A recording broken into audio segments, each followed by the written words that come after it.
Hello everyone, আসসালামু আলাইকুম। Welcome back to my channel Anasmi Madhurya. আমরা আজকে ওয়েদার সংক্রান্ত সকল ইংরেজি শিখব।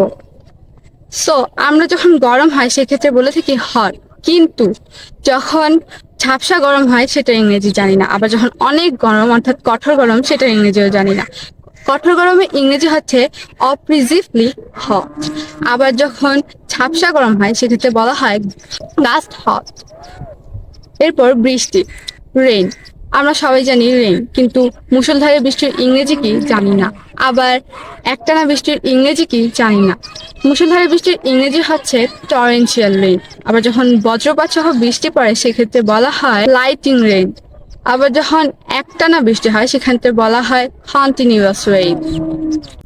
এরপর যখন তুষার পড়ে, বাংলাদেশে যখন তুষার পড়ে সেক্ষেত্রে বলা হয় স্নো। আবার এই স্নো যখন গলে যায় সেক্ষেত্রে বলা হয় স্নো মেলস।